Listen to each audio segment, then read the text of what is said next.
अम्मा बाद फ़ाऊज़ु बिल्लाहि मिनश शैतानिर रजीम बिस्मिल्लाहिर रहमानिर रहीम। इन्नल मुनाफ़िक़ीन फ़िद्दर्किल अस्फ़लि मिनन नार वलन तजिद लहुम नसीरा इल्लल्लज़ीना ताबू व अस्लहू वअतसमू बिल्लाह व अख़लसू दीनहुम लिल्लाह फ़उलाइका मअल मुअमिनीन व सौफ़ युअतिल्लाहुल मुअमिनीन अजरन अज़ीमा। मा यफ़अलुल्लाहु बिअज़ाबिकुम इन शकरतुम व आमनतुम व कानल्लाहु शाकिरन अलीमा। सदक़ल्लाहु मौलाना अज़ीम। सूरह अन-निसा उसकी आयत नंबर 145, 146 और 147 तीन आयतें आपके सामने तिलावत की गई हैं। तमाम आयात की तरह ये आयात भी हमें अपनी ज़िंदगी के मामलात को दुरुस्त करने के लिए रहनुमाई अता कर रही है। आज की ये पहली आयत अगरचे मुनाफिकीन के लिए है और मुनाफिकीन के बारे में हमारा तसव्वुर, हमारा ख़याल उन लोगों की तरफ जाता है जो आप अलैहिस्सलाम के ज़माने में बज़ाहिर मोमिनीन की सफ़ में शामिल हो गए थे, बज़ाहिर कलमे शहादत, नमाज, रोज़े, हज की पाबंदी कर रहे थे, लेकिन दरहकीकत उनके दिल में ना ईमान था, ना अल्लाह के रसूल की मोहब्बत थी सल्लल्लाहु अलैहि वसल्लम, ना वो ये काम करना चाहते थे, लेकिन महज ज़ाती मफादात के लिए, अहले ईमान को धोखा देने के लिए, किसी मजबूरी की वजह से या किसी मफाद की खातिर उन्होंने मुसलमानों का लिबास पहन रखा था।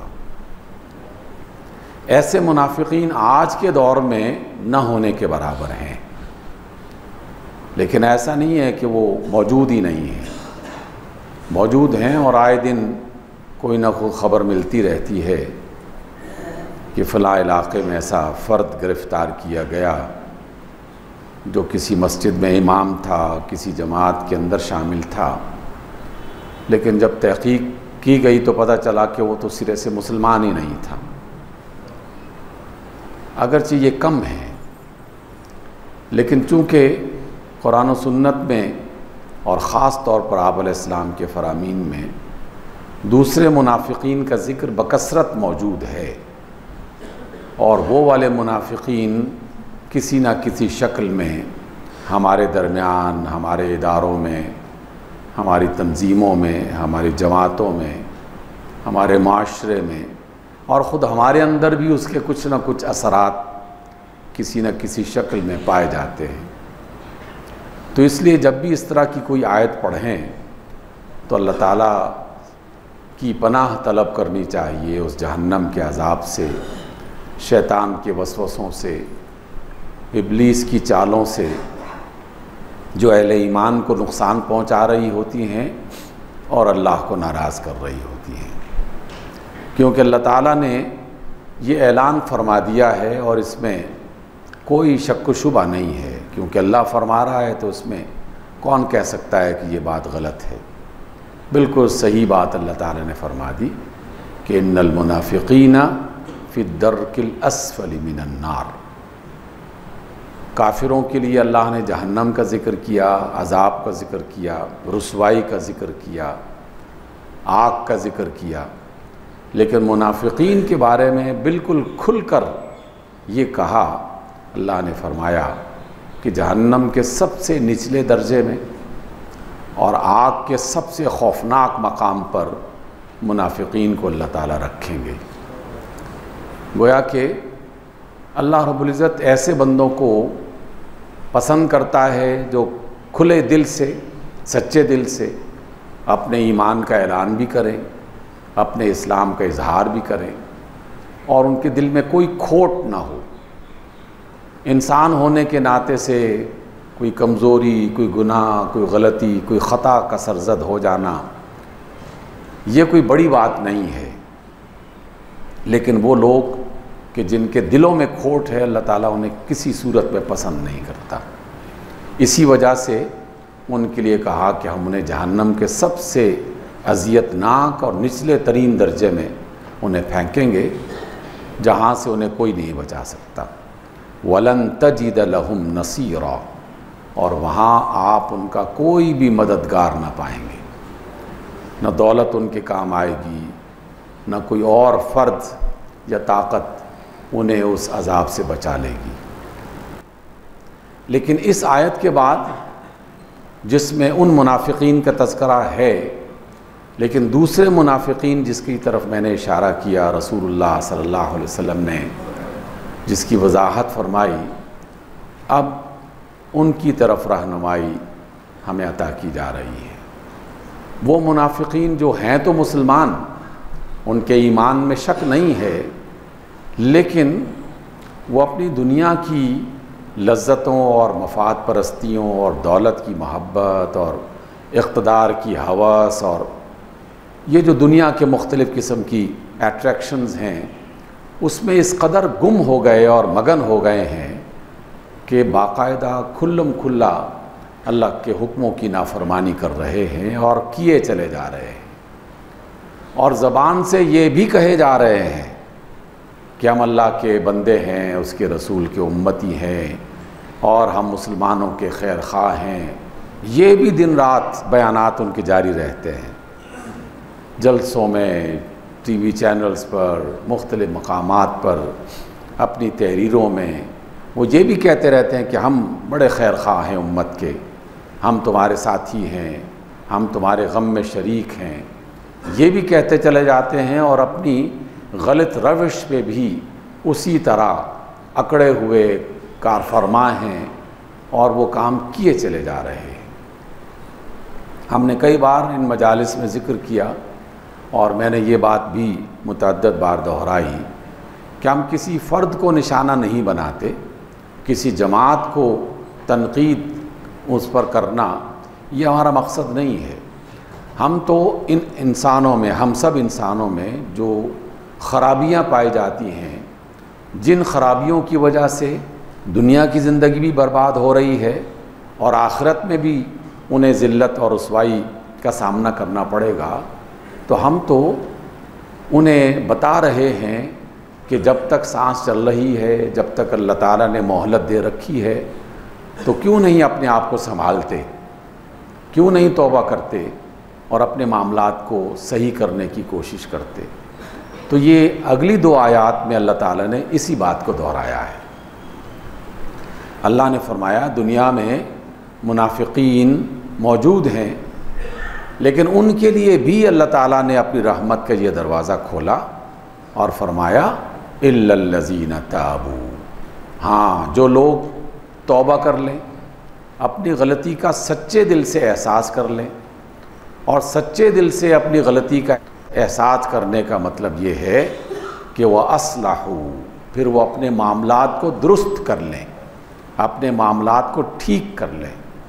यानी सिर्फ ये इजहार काफ़ी नहीं है कि हमने तौबा की और वो तौबा की तस्बीह पढ़ लें, इस्तिग़फ़ार की तस्बीह पढ़ लें, या कोई ऐलान कर दें, या अपने लोगों को खुश करने के लिए ऐसे जुमले वहाँ बयान कर दें, कुछ बयानात जारी कर दें।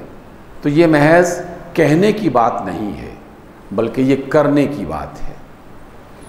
मैं गलत बात को इख्तियार कर चुका हूँ, जब मुझसे वो गलती हो रही है, मैं लोगों से कहता हूँ, अल्लाह से भी कहता हूँ, लोगों से भी कहता हूँ कि गलती हो गई है, मुझे माफ़ फरमा दे। लेकिन इसके बाद जो दूसरा अमल है जिसके ज़रिए से सबूत फराहम किया जाएगा कि वाकई आप अपनी गलती पर पशेमान हैं, तो जब तक वो सबूत फराहम नहीं किया जाएगा उस वक्त तक बात नहीं बनेगी। दूसरी आयत में अल्लाह ताला ने 146 नंबर सूरह निसा की, इसमें ये फरमाया इल्लल्लज़ीना ताबू, मगर वो लोग जिन्होंने तौबा की, व अस्लहू, और अपने मामलात को ठीक कर लिया, दुरुस्त किया, जो गलती गुनाह जुल्म कर रहे थे अब वो उनसे बाज आ जाएं, और उससे बाज आ गए। वअतसमू बिल्लाह, और उन्होंने अपने आप को दोबारा से अल्लाह से जोड़ दिया, अल्लाह से राबिता दोबारा उनका बहाल हो गया, अल्लाह से कनेक्शन को जुड़ गया। तो अल्लाह ताला से भी यही बात कहते हुए अपने उन मामलात को दुरुस्त करने की कोशिश करते हैं।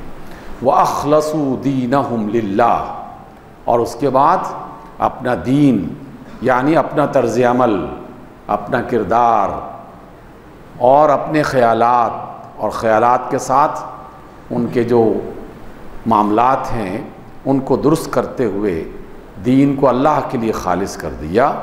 फ़उलाइका मअल मुमिनीन, बस वही लोग हैं जो मोमिन कहलाएंगे।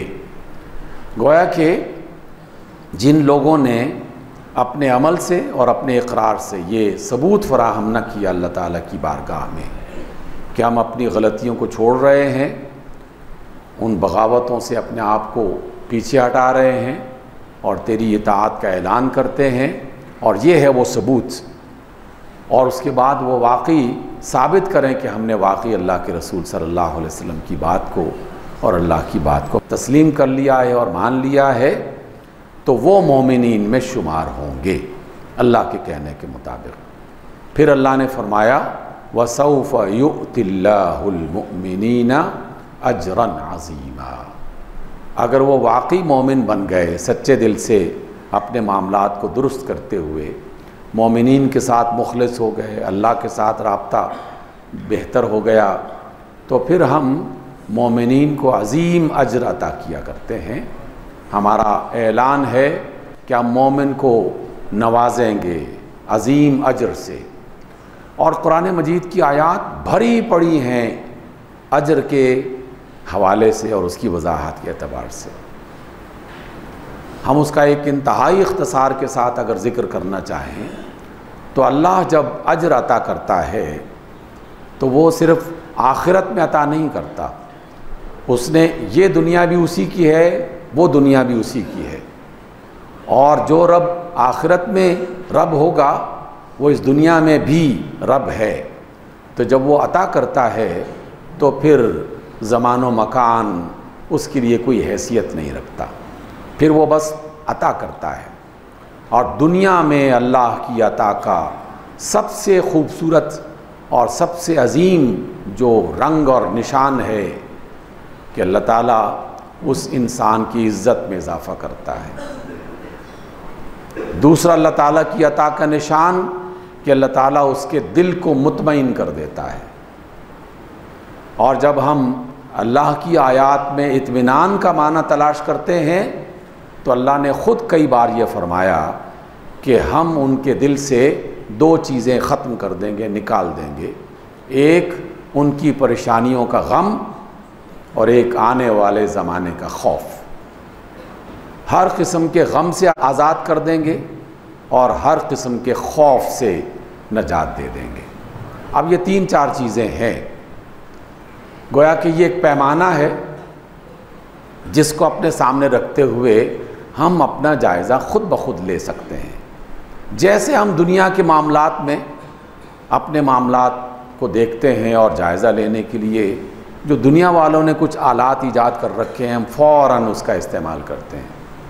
आप घर में दाखिल हुए, आपका बच्चा दाखिल हुआ, तबीयत में कुछ कमज़ोरी सी महसूस की तो माँ बाप फ़ौरन कहते हैं उसका बाजू पकड़ के, उसका हाथ थाम के, उसके माथे पर हाथ रख के कि तुम्हारा जिस्म गर्म लग रहा है, थर्मामीटर रखो और कहीं तुम्हें बुखार तो नहीं हो गया, इसको तलाश करो। सर में दर्द बढ़ गया है, फ़ौरन कहते हैं कि यार ब्लड प्रेशर चेक करो, कहीं ऐसा तो नहीं है कि ब्लड प्रेशर हाई हो गया है या लो हो गया है। दुनिया में हम ये हर रोज़ करते रहते हैं। अल्लाह ताला की अता का भी एक पैमाना है, और वो पैमाना है कि अगर आपकी इज़्ज़तें बढ़ रही हैं, उसमें इजाफ़ा हो रहा है, तो अल्लाह ताला ने आपको अता करना शुरू कर दिया है। ठीक है, आपका दिल मुतमईन हो गया है, अल्लाह ताला ने आपको अता करना शुरू कर दिया है।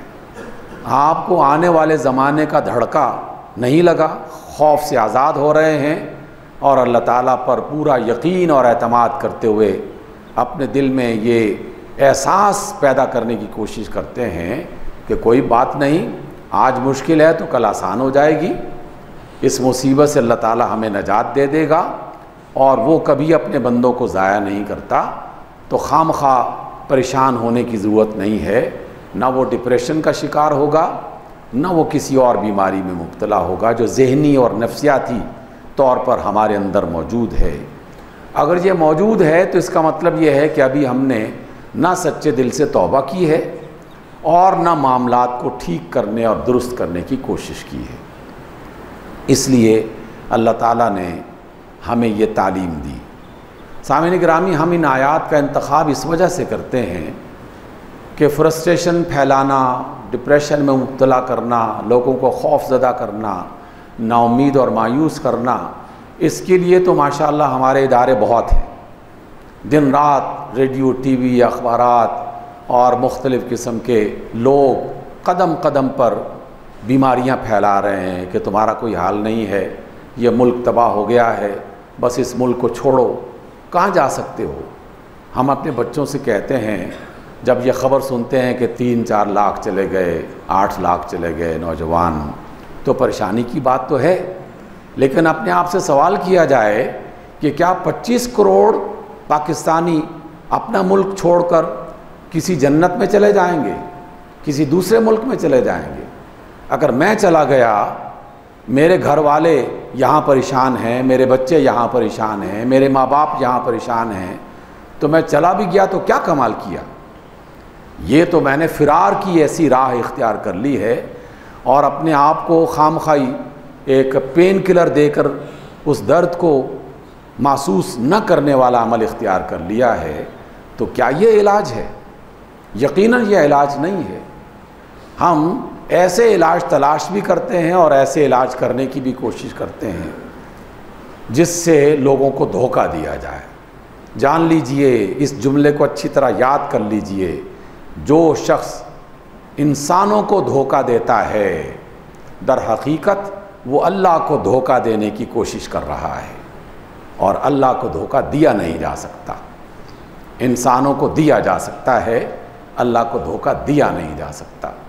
इसलिए अगर वो कह रहे हैं कि हम मोमिन हैं, हम मुसलमान हैं, हमने तौबा कर ली है, अपने मामलात को दुरुस्त कर लिया है, तो फिर नज़र आना चाहिए कि उन्होंने अपने मामलात को दुरुस्त कर लिया है।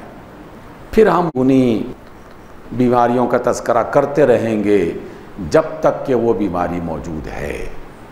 क्या हम अपनी दुनिया में ऐसा नहीं करते? किसी फ़र्द को कैंसर का मरज़ लाहक हो गया तो जब भी आप उससे मुलाकात करेंगे तो सबसे पहला सवाल यही होगा ना कि कैंसर का क्या हाल है, कहाँ तक इलाज जारी हुआ है, कितना फ़ायदा हुआ है। एक शख्स जो है वो किसी और बड़े क्रॉनिक किस्म के मरज़ में मुब्तला हो गया, पहला सवाल यही किया जाएगा। फिर उसके बाद बच्चों का हाल और कारोबार का हाल और घर के मामलात कैसे चल रहे हैं फिर बाद में आता है। इस वजह से वो क्रॉनिक बीमारियां जो हमारे अंदर रच बस गई हैं, जिन्हें अपने जड़ों में हमने शामिल कर दिया है, तो जब भी तज़किरा किया जाएगा तो उन बड़ी बीमारियों का पहले तज़किरा किया जाएगा, क्योंकि वो अल्लाह की बगावत वाली बीमारियां हैं जिसकी वजह से अल्लाह हमें मोहल्लत तो दे रहा है लेकिन रहमत उस तरह की नहीं मिल रही जिस तरह की मिलनी चाहिए। अल्लाह ताला ने तीसरी आयत में एक बड़ी ज़बरदस्त बात कही है, बहुत ही शानदार और काबिल गौर तवज्जो तलब। अल्लाह फरमाते हैं, ये हम सब के लिए है, मा यफ़अलुल्लाहु बिअज़ाबिकुम। ए लोगो, तुम सोचो तो सही कभी कि अल्लाह ताला को तुम्हें अज़ाब देने से क्या मिलेगा। क्या वो अल्लाह चाहता है कि तुम्हें अज़ाब में डाले? क्या वो खुश होता है किसी को जहन्नम में डालने के बाद, रुस्वा करने के बाद, कि अल्लाह ताला को इससे खुशी मुयस्सर आती है? हम इंसान ही हैं वो कि जो इस तरह की तमाम बीमारियों में मुब्तला हैं। हमें अपने मुखालिफीन को जलील करके खुशी मिलती है, हम अपने मुखालिफीन को अज़ियत में डाल के खुश होते हैं, हम अपने मुखालिफीन के माल और दौलत और उनके बच्चों को और उनके माँ बाप को, उनके बीवी और घर वालों को अजियत देकर खुश होते हैं। अल्लाह ऐसा नहीं है। अल्लाह ताला बड़े ज़र्फ़ का मालिक है, वो कायनात का मुक़्तदर बादशाह है, बहुत बड़ा दिल है उसका। वो किसी भी तौर पर अपने बंदों को, जिसने खुद उनको तख्लीक किया है, वो अज़ाब में डालकर खुश नहीं होता। इसी वजह से ये जुमला इरशाद फरमाया, मा यफ़अलुल्लाहु बिअज़ाबिकुम, अल्लाह तुम्हें अज़ाब देकर क्या करेगा, उसे इसकी क्या पड़ी है कि तुम्हें अज़ाब में डाले। इन शकरतुम व आमनतुम, अगर तुमने शुक्रगुजारी का रास्ता इख्तियार कर लिया, अगर तुमने ईमान की राह को दोबारा से अपना लिया, तो क्यों वो तुम्हें खामखा जहन्नम में डालेगा। वो तो चाहता है कि तुम जहन्नम से बच जाओ, लेकिन उसके लिए शर्त यही है कि तुम पहले सच्चे दिल से तौबा करो, फिर अल्लाह ताला की नेमत का शुक्र अदा करो, और फिर वाकई जिसे ईमान कहा जाता है, सच्चा ईमान जिसे कहा जाता है, फिर उस ईमान को इख्तियार करो। तो अल्लाह ताला ने अगर फ़ैसला कर भी लिया है कि तुम्हें जहन्नम में डालना है, फिर भी वो अपने फ़ैसले को बदल के तुम्हें अज़ियत से, जहन्नम के अज़ाब से बचा लेगा। सामीन गिरामी, जहन्नम आखिरत में नहीं मिल रही, ये जहन्नम एक दुनिया में भी है, ये हमारे अंदर भी दहकती है। हम चाहते हैं तो अपने अंदर की जहन्नम को पहले बुझाने की कोशिश करें। जिसने यहाँ अपनी जहन्नम को ठंडा कर दिया, उसे बुझा लिया, तो वह आखिरत की जहन्नम से महफूज रहेगा। 2-3 आसान तरीक़े हैं। वो बातें पहले एक लिस्ट बनाएं, वो बातें जो अल्लाह ताला की बगावत में बिल्कुल 1, 2, 3, 4 की तरह लिखे हुए हैं, उन बातों को अपने सामने रखें और अपने आप से पूछें कि क्या मैं ये कर रहा हूँ। अगर कर रहा है तो परेशान होना चाहिए, अल्लाह से सच्चे दिल से तौबा करनी चाहिए। उन बीमारियों का तज़किरा करना लाजमी है जो इज्तिमाई अंदाज में हमारे अंदर वायरस की तरह फैल चुकी हैं। हमारे अंदर से मुराद ये है पूरे मुल्क में, मुल्क के इदारों में फ़ैसला करने वालों के अंदर, और वो वायरस फिर आखिर हर घर का हिस्सा बन जाता है और हर बंदा उसका मरीज़ बन जाता है। सबसे पहली बीमारी, अल्लाह ने तमाम रसूलों को, तमाम नबियों को, तमाम किताबों में ये बात लिखी, बताई, समझाई कि लोगों अपने इलाक़ों में इंसाफ और अदल कायम करो। ये सबसे बड़ी बीमारी है। शराब पीना गुनाह है, लेकिन अदल ना करना उससे कई गुना ज़्यादा बड़ा गुनाह है। और अदल और इंसाफ फ़र्द से लेकर इदारे तक सब इसके बारे में सवाल किए जाएंगे, सब के सब। अल्लाह ताला ने इसको हर लेवल पे बयान किया, हर लेवल पे, छोटे से छोटे लेवल पर भी बयान किया। एक आयत में अगर किसी बंदे ने 2 शादियां कर रखी हैं तो अल्लाह ने वहाँ पर भी बयान किया कि अगर तुमने अपनी एक बीवी को नज़रअंदाज कर दिया जिससे पहले शादी कर रखी थी, और जो अब नई दुल्हन, नई बीवी तुमने अपने घर में बसाई है और उसकी तरफ तवज्जो ज़्यादा कर रहे हो, अल्लाह इस जुल्म के बारे में भी तुमसे सवाल करेगा। न सिर्फ सवाल करेगा बल्कि तुम्हें सज़ा भी देगा। और सज़ा भी अहादीस में बयान कर दी गई अल्लाह के रसूल ने कि अल्लाह ताला उसे लक़वे का बीमार कर देगा, यानी उसकी गर्दन टेढ़ी हो जाएगी। इस हाल में यहाँ से आप सोचना शुरू कर दीजिए कि इतने माइक्रो लेवल पे अल्लाह ताला ने घर में जो अदल नहीं कर रहा, इंसाफ नहीं कर रहा, उसके बारे में अल्लाह ताला ने यह फरमाया। तो वो लोग कि जो अदालत आलिया में तशरीफ़ फरमा हैं, सुप्रीम कोर्ट में बराजमान हैं, वो तमाम जजेस, उनका कोई भी रुतबा और कोई भी लेवल हो, अल्लाह ताला के नज़दीक सब बंदे हैं, उसके सब इंसान हैं, उसके यहाँ कोई ग्रेड व्रेड नहीं होता। वो हर एक बंदे को उसकी ज़िम्मेदारी के मुताबिक उससे सवाल करेगा। मैंने एक बार ज़िक्र किया था, शेख बदियुज़्ज़मान सईद नूरसी तुर्की के एक बहुत बड़े मुस्लिम और बुज़ुर्ग आदमी थे, अल्लाह के वलियों में शुमार होते थे। उनसे किसी ने सवाल किया कि जनाब ये ज़लज़ले और तूफ़ान और अज़ियतें ये जब भी आती हैं गरीब मारे जाते हैं, अमीर तो फिर भी अय्याशी करते रहते हैं। तो ये बात समझ में नहीं आती कि अल्लाह ताला के इंसाफ कैसे है। उन्होंने एक जुमला इरशाद फरमाया और कहा कि अल्लाह ताला वाकई आदिल है, मेहरबान रब है, वो किसी पर जुल्म तो करता ही नहीं है। अगर गरीब इन मुसीबतों में फंस के और अजियत में मुब्तला हैं और वो मर गए, हलाक हो गए किसी मकाम पर, तो यूँ समझो कि अल्लाह ताला ने छोटे छोटे मुकद्दमों में उन्हें मुब्तला करके फ़ौरन छोटी सी सज़ा दे दी और बख्शिश का ऐलान कर दिया।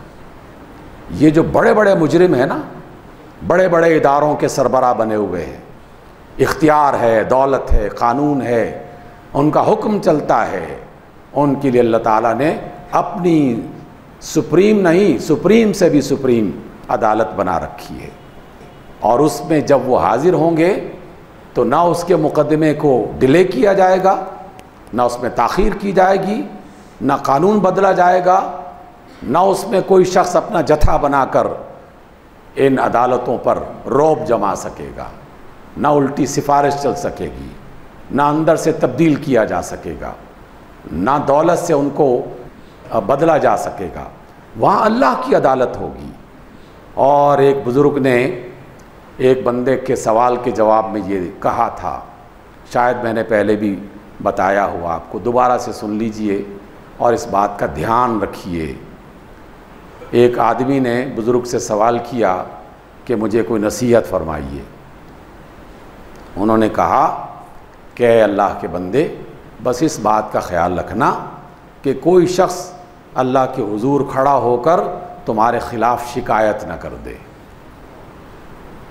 अगर किसी ने वहाँ शिकायत कर दी तो अल्लाह ताला उसे इंसाफ दिए बग़ैर वापस नहीं भेजेगा। उसकी शिकायत को सुना भी जाएगा और उसके साथ किए जाने वाले जुल्म के मुताबिक वो सज़ा भी सुनाएगा। तो बस ख्याल रखो कि तुम्हारे ख़िलाफ़ कोई शिकवा करने वाला, कोई शिकायत करने वाला न रहे। कितना है हौसला, कितना बड़ा है हौसला उन बेवकूफ़ों और नादानों का कि जो दुनिया भर के जुल्म अपने सर पे लाद के अल्लाह के हुजूर खड़े होंगे और सैकड़ों लोग उनके ख़िलाफ़ शिकायतें कर रहे होंगे। क्या जवाब देंगे अल्लाह ताला के हुजूर? परसों मैंने आफिया सिद्दीकी का एक जुमला पढ़ा। उनकी बहन, छोटी बहन 20 बरस के बाद उनसे मिलने के लिए गई। 2-2.5 घंटे की मुलाकात हुई तो आफिया ने एक जुमला कहा, वाकई रोंगटे खड़े हो जाने चाहिए पाकिस्तानियों के सबसे पहले और मुसलमानों के उसके बाद। आफिया ने यह फरमाया और उन्होंने ये बात कही कि मेरी बहन, पैगाम देना पाकिस्तानियों को कि मैं क़यामत के रोज़ रसूलुल्लाह सल्लल्लाहु अलैहि वसल्लम के कदमों में सर रख के ये कहूँगी कि पाकिस्तानियों ने अपनी बेटी की कोई इज़्ज़त नहीं रखी, उसका ख्याल नहीं रखा, रसूलुल्लाह से शिकायत करूँगी। क्या कहेंगे? एक आफिया का बोझ नहीं संभाल सकते हम।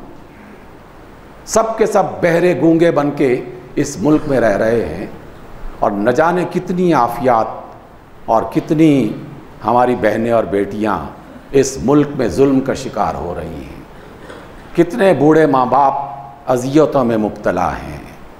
ये जुल्म हम अपने सरों पर और अपने कांधों पर लाद कर अल्लाह के हुजूर खड़े होंगे और उसके रसूल के सामने खड़े होंगे और कहेंगे कि हम तेरे बंदे हैं और ए रसूल हम आपके उम्मती थे। कि अल्लाह ताला की तरफ से लानत नहीं बरसेगी हम पर? जो बरस रही है इस वक्त हालात हाज़िरा में, तौबा करने का बस एक ही तरीक़ा है। जुर्मों का पता है, जुर्म से कोई शख्स ऐसा नहीं है कि मुझे पता नहीं था, मुझे आगाही नहीं थी। आगाही है लेकिन तौबा करने का हौसला नहीं है, क्योंकि तौबा करने के बाद अपने किरदार को और अपने अमल को दुरुस्त करना पड़ता है। तौबा की तस्बीह कोई तौबा नहीं है। मैं 1000 बार रोज़ाना अस्तग़फ़िरुल्लाह कहता रहूं, अल्लाह ताला को इसकी कोई हाजत नहीं है। हाँ, एक बार कहूं और अपने तर्ज़ अमल को ठीक कर दूं तो अल्लाह ताला एक दफ़ा कहे जाने वाले जुमले को इस तरह मज़बूत और बेहतरीन बनाता है कि इंसान को माफ़ करके जन्नतों का हकदार बना देता है। इसलिए तौबा का वो माना तलाश कीजिए जो अल्लाह के रसूल सल्लल्लाहु अलैहि वसल्लम ने हमें सिखाया। मदीना मुनव्वरा में ऐलान अल्लाह ताला की तरफ से आया, रसूलुल्लाह ने अपने साथियों को बताया और फरमाया, जाओ मदीना की गलियों में ऐलान कर दो कि आज के बाद अल्लाह ताला ने शराब बंद कर दी है, मना कर दिया है, हराम कर दी है। लोगों ने अपने मटके तोड़ दिए, मदीने की गलियों में शराब पानी की तरह बहने लगी, और जिसने जाम भरा हुआ था और मुंह के करीब ले जाने वाला था, आवाज़ सुनी कि अल्लाह ने इसे हराम कर दिया है, वहीं ज़मीन पर उसे पटक के अपने आप को उस गुनाह से महफूज कर लिया। सामईन गिरामी, वक्त हमें अल्लाह ताला ने जो दे रखा है न जाने ये कितनी देर तक मिलेगा। इसलिए अपने साथियों से, अपने अहबाब से जहाँ तक आपकी आवाज़ पहुँचती है, अल्लाह की इस आवाज़ को पहुँचाइए। जुल्म से तौबा कीजिए तो अल्लाह ताला आखिरत में हम पर जो है वो रहमत के साए करेगा। अगर जुल्म से तौबा नहीं की गई तो अल्लाह ताला की रहमत ना दुनिया में मिलेगी ना आखिरत में। अक़ूलु क़ौली हाज़ा वस्तग़फ़िरुल्लाह ली व लकुम।